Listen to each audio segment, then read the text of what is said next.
नमस्कार दोस्तों, मोमबत्ती जूडशल क्लासेस में एक बार फिर स्वागत है। जैसा कि आपको जानकारी है कि उत्तर प्रदेश में सहायक अभियोजन अधिकारी का विज्ञापन आ चुका है और 44 वैकेंसियों के बारे में उसमें दिया गया है। तो सभी की तैयारी ज़ोर शोर से होगी।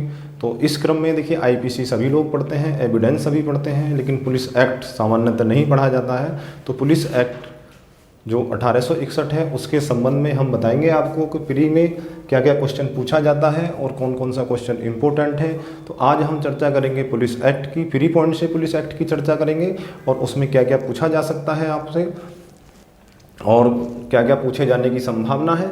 तो इस पर हम चर्चा करेंगे और आज हमारा विषय रहेगा पुलिस एक्ट 1861। तो पुलिस एक्ट 1861 की धारा 1 से लेकर धारा 10 तक आज हम चर्चा करेंगे अपने फर्स्ट पार्ट में। इस वीडियो के फर्स्ट पार्ट में पुलिस एक्ट का जो प्रारंभिक परीक्षा के उद्देश्य से हम इस वीडियो को बना रहे हैं, इसके फर्स्ट पार्ट में हम चर्चा करेंगे धारा 1 से लेकर 10 तक की। चलिए, तो अब आते हैं पुलिस एक्ट पर। तो देखिए, जो हमारा पुलिस अधिनियम 1861 है, तो सबसे पहले जो अगर पूछा जा सकता है तो आपसे ये पूछा जा सकता है कि पुलिस जो शब्द है, पुलिस किस सूची का विषय है। पुलिस किस सूची का विषय है? संविधान के अनुच्छेद 246 में जो 3 अनुसूची दी गई हैं, 3 सूचियाँ दी गई हैं, उन सूचियों में से किस सूची का विषय है? तो ये हमारा जो पुलिस है, पुलिस ध्यान रखिए, यहाँ से पूछा जा सकता है सवाल, राज्य सूची का विषय है। राज्य सूची का विषय है। पहला सवाल तो यही पूछा जा सकता है। दूसरा सवाल क्या पूछा जा सकता है कि जो पुलिस अधिनियम 1861 है, जो पुलिस अधिनियम या पुलिस एक्ट 1861 है, ये 1861 का अधिनियम संख्या कौन सा है? तो ये अधिनियम संख्या 5 है। ये है अधिनियम संख्या 5, ये पूछा जा सकता है। और इसके बाद में आपसे ये भी पूछा जा सकता है कि पुलिस एक्ट 1861 कब लागू हुआ है, कब प्रभाव में आया है, आपसे ये पूछा जा सकता है। तो ये 22 मार्च, ये प्रभाव में आया है 22 मार्च 1861 को। ध्यान रखिए, यहाँ पर एक सवाल जो पीसीएस जो नहीं, एपीओ में मेंस में हिंदी में पूछा जा सकता है। ध्यान रखने के लिए, अगर 22 मार्च ऐसे याद ना रहे आपको तो ध्यान रखिए, 22 मार्च को एक दिवस भी मनाया जाता है, जल दिवस। 22 मार्च को जल दिवस भी मनाया जाता है। इस तरीके से आप इसे याद कर सकते हैं कि पुलिस एक्ट 1861 का कब प्रभाव में आया है। तो 22 मार्च 1861 को ये प्रभाव में आया है, अर्थात 22 मार्च को आप जो दिनांक है 22 मार्च, इसे याद कर सकते हैं क्योंकि इस दिन राष्ट्रीय जल दिवस भी मनाया जाता है। इसके बाद में देखिए, अब हम बात करते हैं, जो एक सवाल और पूछा जाता है कि जो पुलिस एक्ट की कौन सी धाराएँ हैं जो निश्चित कर दी गई हैं। तो पुलिस एक्ट की धारा 6, धारा 6, धारा 11, धारा 38, धारा 39, धारा 40 और धारा 41, ये कुल मिलाकर 6 धाराएं हैं जो निश्चित कर दी गई हैं पुलिस एक्ट की। इनमें से सवाल पूछा जा सकता है आपसे, तो इन्हें ध्यान रखिए। धारा 6, धारा 11, धारा 38, धारा 39, धारा 40 और धारा 41 को पुलिस एक्ट 1861 से निश्चित कर दिया गया है। अब बात करते हैं कि कौन कौन सी नई धाराएं जोड़ी गई हैं पुलिस एक्ट में। तो पुलिस एक्ट में कौन कौन सी नई धाराएं जोड़ी गई हैं, ये आपसे पूछा जा सकता है कि निम्नलिखित में से कौन सी धारा पुलिस एक्ट में नई जोड़ी गई है। तो देखिए, इसके संबंध में धारा 2A, धारा 8A, धारा 15A और इसके बाद में आ जाती है धारा 30A और इसके बाद में धारा 30A के बाद में जो आ जाती है आपकी धारा 32A, 32B और 34A। 32A, 32B और 34A, ये कुल 7 सेक्शन हैं। 1, 2, 3, 4, 5, 6 और 7। देखिए, जो निश्चित की गई हैं, कुल कितनी धाराएं निश्चित की गई हैं? 3 और 3 6, कुल 6 सेक्शन निश्चित की गई हैं। और नई धाराएं जो जोड़ी गई हैं, कुल 7 जोड़ी गई हैं। 2A, 8A, 15A, 30A, 32A, 32B और 34A। इन पर हम चर्चा आगे करेंगे, लेकिन आज जो हम चर्चा कर रहे हैं वो कर रहे हैं सेक्शन 1 से लेकर 10 तक प्री पॉइंट से। सेक्शन 1 से लेकर 10 तक प्री पॉइंट से हम चर्चा कर रहे हैं। तो देखिए, यहाँ पर जो बताया गया है आपको, इनमें से सवाल पूछा जा सकता है आपसे प्री में, तो ये आपके लिए इम्पोर्टेंट हो सकता है। मेरी आप लोगों से एक रिक्वेस्ट है, एक सलाह है कि जब मेरी प्री पॉइंट से कोई भी वीडियो आप देखें, जब जो भी वीडियो मैं प्री पॉइंट से बनाने वाला हूं, चाहे आईपीसी की हो, जैसे कि अब पुलिस एक्ट पे बनाई जा रही है, तो आप अपना बेयर एक्ट लेकर और अपना एक रफ रजिस्टर लेकर और पेन लेकर बैठे और उस पर निशान लगाते जाएं कि क्या इंपॉर्टेंट है, क्या इंपॉर्टेंट है। देखिए, पुलिस एक्ट से जो भी पूछा जा सकता है, हम कोशिश करेंगे कि जो पुलिस एक्ट से जितने भी 5, 7 या 8 सवाल जो भी पूछे जाते हैं, इसके अलावा पुलिस रेगुलेशन से भी पूछे जाते हैं, तो पुलिस एक्ट से जो भी सवाल आपसे लगभग पूछे जाएं, वो सब के सब सवाल आपको इस वीडियो में, जो हम वीडियो बना रहे हैं पुलिस एक्ट से संबंधित पहले पार्ट की जो वीडियो बनाई जा रही है, इसमें, इसके अलावा जो भी पार्ट रहेंगे उन सब में आपको मिल जाना चाहिए। तो इसके बाद में देखिए बात आती है पुलिस एक्ट 1861 के उद्देश्य की, किस उद्देश्य से इसे बनाया गया है। तो देखिए यहाँ पर कंफ्यूजन करने वाला एक क्वेश्चन आपको मिलेगा और उसमें विशेष रूप से आपको ध्यान क्या रखना है। देखिए 3 उद्देश्य से इसे बनाया गया है, पुलिस एक्ट के उद्देश्य में 3 उद्देश्य आ जाते हैं, पहला, दूसरा और तीसरा। पहला उद्देश्य यह है कि पुलिस बल का पुनर्गठन करना है। यहाँ पर ध्यान रखने की बहुत ज़्यादा इम्पोर्टेंट बात है, ध्यान रखने की, पुलिस बल का पुनर्गठन लिखा गया है, गठन नहीं लिखा गया है। ध्यान रखिए, गठन नहीं लिखा गया, पुनर्गठन लिखा गया है, क्योंकि पहले से पुलिस स्थापित थी, उसके बाद में उसका पुनर्गठन करने के लिए। दूसरा इसका जो उद्देश्य है, देखिए दो बात के उद्देश्य हैं, ये बिल्कुल आसान है, इनमें ज़्यादा दिक्कत नहीं आती है। आपको कन्फ्यूजन करेगा पुलिस बल का गठन, पुलिस बल का पुनर्गठन, तो यहाँ पर पुनर्गठन की बात की गई है, पुलिस बल के पुनर्गठन की बात की गई है। अब देखिए अगला उद्देश्य जो है, अपराधों का निवारण करने के लिए पुलिस को और अधिक दक्ष बनाना, अपराधियों का पता लगाने के लिए पुलिस को और अधिक दक्ष बनाना, ये 3 कुल मिलाकर इसके उद्देश्य हो जाते हैं। पहला उद्देश्य पुलिस बल का पुनर्गठन, इस शब्द को पर ज़्यादा ध्यान रखना है।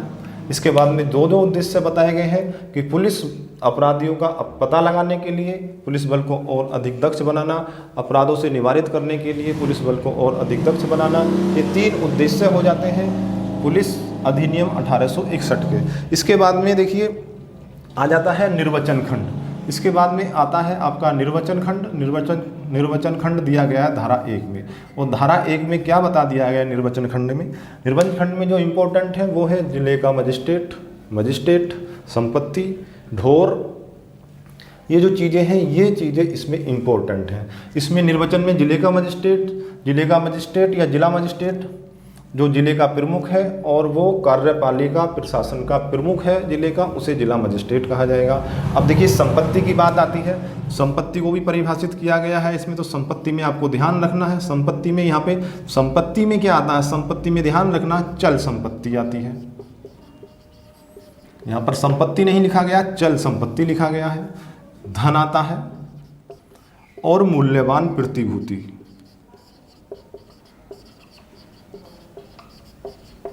देखिए जब हम बात करते हैं आईपीसी में धारा 378 जिसमें चोरी को परिभाषित किया गया है, वो चल संपत्ति वहाँ पे भी लिखा गया है। लेकिन जब बात करते हैं 383 आईपीसी की, थोड़ा सा बता देते हैं, 383 आईपीसी के वहाँ पर केवल संपत्ति शब्द का प्रयोग किया गया है, वहाँ पर मूल्यवान प्रतिभूति शब्द का भी प्रयोग किया गया है। लेकिन पुलिस एक्ट में संपत्ति को जो परिभाषित किया गया है उसके उद्देश्य से जब आपसे पूछा जाएगा चल संपत्ति, अचल संपत्ति, धन, मूल्यवान प्रतिभूति, तो अचल संपत्ति यहाँ पर आपका क्वेश्चन का जो आंसर है वो गलत हो जाएगा, ये ध्यान रखिए। इसके बाद में आपका निर्वचन खंड में आता है आपका ढोर। ढोर को भी पूछा जाता है, निर्वचन खंड में आपका आता है ढोर, और ढोर को भी पूछा जाता है। और ढोर के संबंध में क्या है, सभी सींगों वाले। ढोर शब्द के अंतर्गत क्या आता है, सभी सींगों वाले के अतिरिक्त, वाले के अतिरिक्त लिखा गया है, सिवाय नहीं लिखा गया, अतिरिक्त। ये तो सब आते ही हैं, इसके अतिरिक्त क्या आता है, हाथी आता है, ये याद रखने की बात है। हाथी, घोड़ा, ऊंट, गधा, खच्चर, भेड़, भेड़े लिखा गया है, बकरियां लिखा गया है, और सूअर आते हैं। देखिए ढोर के अंतर्गत क्या आता है, यहाँ से एक सवाल बन जाता है प्री का, तो आपसे पूछा जा सकता है। देखिए 2 तरीके से, या तो केवल इनका नाम दे देगा, में कुत्ता दे सकता है, या अन्य किसी जानवर का नाम दे सकता है। इन सब में जैसे हाथी है, घोड़ा है, ऊंट, गधा, खच्चर, भेड़, बकरी और सूअर आते हैं। इसके अलावा एक दूसरे तरीके से दे सकता है कि सभी सींगों वाले के अतिरिक्त हाथी, घोड़ा, ऊंट, सभी सींगों वालों के अतिरिक्त हाथी, घोड़ा, ऊंट, कुत्ता, सभी सींगों वालों के अतिरिक्त गधा, खच्चर, भेड़, बकरी, सुअर, ये दिया हो सकता है। तो उसी तरीके से आपको तैयार कर लेना है कि सभी सींगों वाले, जैसे गाय है, भैंस है, बैल है, इनके सबके सींग होते हैं, ये तो सब आते ही हैं। इसके अलावा ये भी आते हैं हाथी, घोड़ा, ऊंट, गधा, खच्चर, भेड़, बकरियां और सुअर। ये शब्दों को आपको प्री पॉइंट से याद कर लेना है। इसके बाद में देखिए पुलिस को भी पूछा जाता है, तो पुलिस को परिभाषित किया गया। पुलिस के अंतर्गत कौन आता है? तो पुलिस के अंतर्गत देखिएगा नियुक्त नहीं आता है, इलेक्ट नहीं आता है। जो पुलिस एक्ट 1861 के अधीन, शब्द याद रखिए, प्री पॉइंट से भर्ती किए गए हैं, जो भर्ती किए गए हैं उसे याद रखना है आपको, उसे याद रखना है जो भर्ती किए गए हैं। भर्ती शब्द को यहाँ पर प्री पॉइंट से आपको याद रखना है। इसके बाद में आपका आता है सेक्शन 2। तो सेक्शन 2 में लिखा गया है बल का गठन। सेक्शन 2 पुलिस एक्ट की सेक्शन 2, और सेक्शन 2 में लिखा गया है बल का गठन। देखिए, हम एक बार पुनः आपसे अनुरोध करेंगे कि जब भी कभी आप हमारी प्री पॉइंट से किसी वीडियो को देखें तो हम ये गारंटी लेते हैं कि आपके लामे, जीएस की हम गारंटी नहीं लेते हैं, लेकिन लामे हम गारंटी लेते हैं अगर हमारी एविडेंस, जो आपका भारतीय साक्ष्य अधिनियम है, आईपीसी है, आपका सीआरपीसी है, या पुलिस एक्ट है, या पुलिस रेगुलेशन है, जो भी प्री पॉइंट से वीडियो हमारी हैं उन्हें आप देखेंगे तो बेयर एक्ट लेकर साथ बैठें, उस पर निशान लगाते जाएं क्या क्या इंपॉर्टेंट है। तो अब देखिए, हम ज़्यादा तो नहीं कहते, इतना कहते हैं, इतनी गारंटी लेते हैं। आपने जो हम बताएंगे आपसे, अगर आप उसे पढ़ेंगे तो जो जीएस को छोड़ दीजिए, जीएस को आप स्वयं तैयार करेंगे, क्योंकि हम जीएस नहीं पढ़ाते हैं। इसलिए जो ला है, ला में हम 90+ की गारंटी आप लोगों से लेते हैं कि 90+ अगर हमने पढ़ाया है, उसे सही तरीके से आपने तैयार कर लिया है तो 90+ आपके आ जाएंगे। 90+ से ऊपर जा सकते हैं, 100 भी हो सकता है। अब देखिए सेक्शन 2 में बल का गठन। बल का गठन कौन करेगा? पुलिस बल का गठन देखिए लिखा गया है राज्य सरकार। ये प्री पॉइंट से इंपॉर्टेंट है। सेक्शन 2 बल का गठन, ये इंपॉर्टेंट है। राज्य सरकार बल गठन करेगी, ये इंपॉर्टेंट है। इसके बाद में 2 का क्लॉज 1 है। ये 2 के क्लॉज 2 में बता दिया गया है सेवा और शर्तों के संबंध में नियम बनाने की शक्ति किसे दी गई है? तो राज्य सरकार को दी गई है। यहाँ पर भी क्लॉज पूछा जा सकता है। सेक्शन 2 का क्लॉज 1 और सेक्शन 2 का क्लॉज 2 पूछा जा सकता है। तो सेक्शन 2 में नियम और जो सेवा है और शर्तें हैं उनके संबंध में नियम बनाने की शक्ति किसे दी गई है? राज्य सरकार को दी गई है। इसी प्रकार से सेक्शन 2A है उड्डयन नागरिक कार्मिक बल का गठन कौन करता है? राज्य सरकार करता है। राज्य सरकार करता है। इसे जोड़ा गया है 2001 में। इसे 2001 में जोड़ा गया है। जैसे यहाँ पर राज्य पुलिस बल के गठन की सेवा शर्तों के संबंध में राज्य सरकार को 2 की उपधारा 2 के अंतर्गत शक्ति प्रदान की गई है नियम बनाने की। पूछा जा सकता है नियम बनाने की शक्ति, तो नियम बनाने की शक्ति धारा 2 की उपधारा 2, जो पुलिस एक्ट 1861 की धारा 2 है, उसकी उपधारा 2 राज्य सरकार को शक्ति दी गई है। उसी प्रकार से उड्डयन नागरिक कार्मिकों को जो पुलिस बल होगा तो उसमें उसके सेवा शर्तों के संबंध में नियम बनाने की शक्ति दी गई है धारा 2 के क्लॉज 3 में। धारा 2 के क्लॉज 3 में दी गई है। ये आपसे पूछा जा सकता है। इसके बाद आती है धारा 3। धारा 3 में बता दिया गया है पुलिस जो राज्य सरकार है, राज्य सरकार के अधीक्षण में होना, अर्थात पुलिस बल जो होगा वो राज्य सरकार के अधीक्षण में होगा। ये बता दिया गया है धारा 3 में। बस यहाँ से इतना ही पूछा जा सकता है। और इसके बाद में आता है आपका धारा 4, और धारा 4 में बता दिया गया है महानिरीक्षक या महानिदेशक। धारा 4 में बता दिया गया है महानिदेशक या महानिरीक्षक। चूँकि जो पुलिस बल है उसका जो प्रधान अधिकारी होता है वो होता है आपका महानिदेशक। उसका जो प्रधान अधिकारी होता है वो होता है महानिदेशक। और धारा 5 में बता दिया गया है महानिरीक्षक या महानिरीक्षक की शक्तियाँ, ये बता दिया गया है। और धारा 6 को निरसित कर दिया गया है, जैसा कि अभी हमने बताया। ये याद रखना है, धारा 6 निरसित हो गई है, ये पूछा जाता है। और धारा 7 में क्या बता दिया गया है? धारा 7 में देखिए विभागीय कार्यवाही की बात की गई है। धारा 7 में जो बात की गई है वो बात की गई है विभागीय कार्यवाही। पूछा जाएगा, लिखा नहीं गया है धारा 7 में, और धारा 7 में विभागीय विभागीय कार्रवाई, ये पूछा जाए विभागीय कार्रवाई से संबंधित कौन सी सेक्शन है, तो पुलिस एक्ट की सेक्शन 7 है विभागीय कार्रवाई से संबंधित।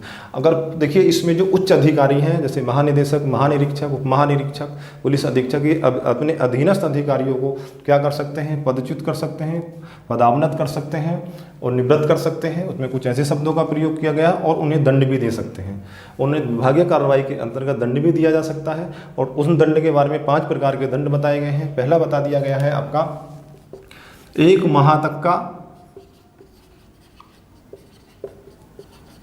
कि जो पुलिस का सदस्य है जिसे धारा 7 के अंतर्गत दंडित किया जा रहा है विभागीय कार्रवाई के अंतर्गत, उसके जो 1 माह का वेतन है उस तक का उसे जुर्माना हो सकता है। और दूसरा बता दिया गया है कि अतिरिक्त श्रम, अतिरिक्त पहरा, अतिरिक्त ड्रिल के साथ 15 दिन का क्वार्टर परिरोध, 15 दिन का क्वार्टर परिरोध बता दिया गया है। और इसके बाद में जो बताया गया है सदाचरण के वेतन से वंचित करना। तीसरा बता दिया गया सदाचरण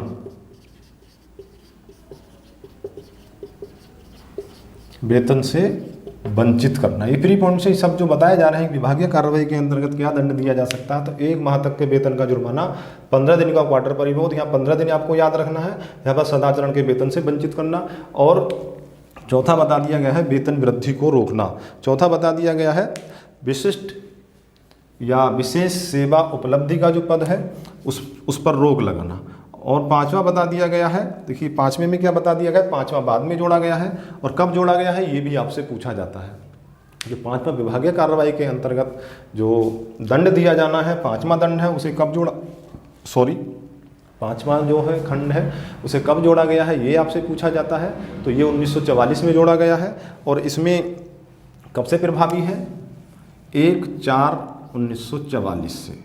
और इसमें क्या प्रावधान किया गया है, इसमें प्रावधान किया गया है आपके कि दक्षता वर्जन पर रोक को शामिल करके वेतन वृद्धि को रोकना। दक्षता वर्जन को रोक कर शामिल करके वेतन वृद्धि को रोकना, ये आपको ध्यान रखना है। और ये कब जोड़ा गया है, 1/4/1944 को जोड़ा गया है, ये आपको ध्यान रखना है। इसके बाद में सेक्शन 7 जो विभागीय कार्रवाई से संबंधित है, इसी के साथ आपको याद रखना है सेक्शन 7 के साथ सेक्शन 35 को। सेक्शन 35 में क्या बता दिया गया है, लिखा नहीं गया है लेकिन सेक्शन 35 में बताया गया न्यायिक जाँच, यहीं पे याद कर लेते हैं, न्यायिक जांच को बता दिया गया है। सेक्शन 7 विभागीय कार्रवाई, सेक्शन 35 न्यायिक जांच बता दिया गया है। और इसके बाद में सेक्शन 8 आती है और सेक्शन 8 में ये बता दिया गया है कि जो पुलिस बल है वो प्रमाण पत्र धारण करेगा। और पुलिस बल प्रमाण पत्र धारण करेगा अर्थात वहीं से पता लग जाता है कि पुलिस बल जो पुलिस है वो क्या माना जाता है, वो अपनी वर्दी से पुलिस नहीं माना जाता है। जैसे कि खाकी वर्दी पहनते हैं, खाकी वर्दी पहनने वाला व्यक्ति पुलिस होगा नहीं। देखिए सेक्शन 8 में ये बता दिया गया है कि जो प्रमाण पत्र धारण करते हैं अपने कर्तव्यों से, अपने अधिकारों से, अपने दायित्व से, अपनी शक्तियों से पुलिस माना जाता है, न कि वर्दी के आधार पर पुलिस माना जाता है। तो देखिए धारा 8 में पुलिस बल के जो सदस्य हैं वो प्रमाण पत्र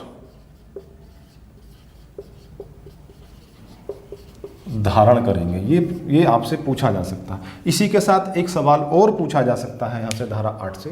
धारा 8 से एक सवाल आपसे और पूछा जा सकता है कि धारा 8 का उल्लंघन करने पर दंड का प्रावधान कहाँ पर है। अगर कोई पुलिस बल का सदस्य नहीं रहता है और वो प्रमाण पत्र को जमा नहीं करता, उसका अध्यर्पण नहीं करता है, तो उसे कहाँ दंडित किया जाएगा। धारा 8 के लिए दंड का प्रावधान है धारा 28 में। और धारा 28 में क्या बता दिया गया है, तो धारा 28 में बता दिया गया है आपके 6 माह का कारावास या 200 रुपये जुर्माना।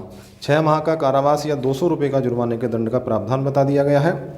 और जो कारावास है वो कठोर हो सकेगा, अर्थात पुलिस बल का सदस्य प्रमाण पत्र धारण करेगा, धारा 8 में बता दिया गया है। और धारा 8 में अगर प्रमाण पत्र पुलिस बल का सदस्य नहीं रहता है, कोई पुलिस है वो पुलिस बल का सदस्य नहीं रहता है, तो उसे प्रमाण पत्र अपना जमा करना होता है। अगर वो प्रमाण पत्र जमा नहीं करता है, उसका धारा 8 का उल्लंघन करता है, तो वो धारा 28 में 200 रुपये के जुर्माने और 6 माह तक के कठोर कारावास से या दोनों से दंडित कर दिया जाएगा। इसके बाद में धारा 8A आती है और धारा 8A में ये बता दिया गया है कि उड्डयन कार्मिक नागरिक जो हैं वो प्रमाण पत्र धारण करेंगे, धारा 8A ये बता दिया गया है। तो इसे भी प्री पॉइंट से याद रखना है। और धारा 9 में क्या बता दिया गया है, धारा 9 में ये बता दिया गया है, धारा 9 भी प्री पॉइंट से पूछा जाता है, एक सवाल वहाँ से पूछा जाता है, एक नहीं 2 भी पूछे जा सकते हैं, 3 भी। तो देखिए जो पूछा गया है अब तक वो समय के बारे में पूछा गया है कि कितने दिन पहले सूचना देना चाहिए अगर त्यागपत्र दे रहा है कोई पुलिस बल का सदस्य, पूछा गया है। लेकिन इसके अलावा भी 1-2 सवाल और पूछे जा सकते हैं कि त्यागपत्र के संबंध में पुलिस बल का जो सदस्य है वो अपना त्यागपत्र देता है तो उसके संबंध में प्रावधान कहाँ किया गया है, तो उसके संबंध में शर्त का प्रावधान किया गया है धारा 9 में। और धारा 9 में ये बता दिया गया है कि पुलिस अधीक्षक की अनुमति से तुरंत त्यागपत्र दे सकता है, उसके द्वारा नियुक्त कोई अधिकारी है उसकी अनुमति से तुरंत त्यागपत्र दे सकता है। लेकिन ऐसी अनुमति अगर नहीं ली गई है तो कम से कम त्यागपत्र देने से पहले 2 माह पूर्व सूचना दी जानी चाहिए। ऐसे पुलिस बल के सदस्य के द्वारा 2 माह पूर्व सूचना देने की बात की गई है। 2 माह शब्द आपको याद रखना है। इसके बाद में अगर देखिए सेक्शन 9 का उल्लंघन किया जाता है, अगर सेक्शन 9 का उल्लंघन किया जाता है तो इसके लिए दंड का प्रावधान कहाँ है, ये भी थोड़ा सा ध्यान रखिए। इसके लिए दंड का प्रावधान है धारा 29 में। और 29 में कितने दंड का प्रावधान है ये आपसे हम पूछ रहे हैं, कमेंट बॉक्स में आप लिखेंगे कि पुलिस एक्ट की धारा 29 में कितने दंड का प्रावधान है। देखिए धारा 9 अन्य और भी धाराएं हैं जिनके उल्लंघन में दंड का प्रावधान 29 में है। तो धारा 9 जिसमें त्यागपत्र की बात की गई है, पुलिस बल के द्वारा त्यागपत्र की बात की गई है, तो 2 माह पूर्व त्यागपत्र देने से 2 माह पूर्व सूचना दी जाएगी उच्च अधिकारी को त्यागपत्र देने से पहले। और जब तक वो त्यागपत्र स्वीकार नहीं हो जाता है तब तक त्यागपत्र नहीं माना जाता है, छोड़कर नहीं जा सकता है अपने कर्तव्य को छोड़कर कोई भी पुलिस अधिकारी। और धारा 29 में एक बार पुनः दोहरा देते हैं कि पुलिस एक्ट की धारा 29 में कितने दंड का प्रावधान है, ये कमेंट बॉक्स में आप बताएंगे। अब देखिए इसके बाद आती है धारा 10। धारा 10 में बता दिया गया है कि पुलिस बल का जो सदस्य है, जो भर्ती किए गए हैं पुलिस एक्ट के अंतर्गत, जो पुलिस बल के सदस्य हैं वो अन्य नियोजन में नहीं लगेंगे, वो किसी भी अन्य नियोजन में नहीं लगेंगे। लेकिन उसमें एक अपवाद बता दिया गया है। अपवाद ये बता दिया गया है कि महानिदेशक या महानिरीक्षक की अनुमति के सिवाय, महानिरीक्षक और महानिरीक्षक या महानिदेशक ने अगर लिखित में अनुमति देती है अन्य नियोजन में लगने की, अन्य कर्तव्य करने की, तो वो कर्तव्य कर सकते हैं, अन्य नियोजन में नहीं लगेंगे। तो देखिए ये था आज का हमारा पहला पार्ट पुलिस एक्ट का। अगर आपको पसंद आया हो तो लाइक करें, शेयर करें, सब्सक्राइब करें और अपने साथियों तक जो तैयारी कर रहे हैं उन तक भी इस वीडियो को भेजें। और इस वीडियो को ज़्यादा से ज़्यादा हो सके शेयर करें, इसे फैलाएं। और इसी के साथ मैं अपनी वाणी को विराम देता हूं। और इसके अलावा जो आगे पुलिस एक्ट में जो प्री पॉइंट से बताया जाएगा, जो आगे हम दूसरे पार्ट में लेकर आएंगे, उसको भी देखना ना भूलें क्योंकि वैकेंसी सामने रखी हुई है और आप बेहतर तैयारी कर सकते हैं। और जो बताया गया है इन सबको अगर आप सही तरह से नोट कर लेंगे, सही तरीके से पढ़ लेंगे, तो मैं समझता हूँ कि आपका कोई क्वेश्चन पुलिस एक्ट से नहीं बचेगा। इसी के साथ मैं अपनी वाणी को विराम देता हूँ और आपका इस वीडियो को देखने के लिए बहुत बहुत धन्यवाद। और फिर वही मैं बात लास्ट में दोहराऊंगा कि जो हमने धारा 29 को बताया है कि 29 में कितने दंड का प्रावधान है, तो हम भी ये जानेंगे कि जब आपने हमारी वीडियो को देखा है तो कितने सीरियस होकर देखा है, तो उसे कमेंट बॉक्स में ज़रूर लिखें कि कितने दंड का प्रावधान किया गया है। धन्यवाद।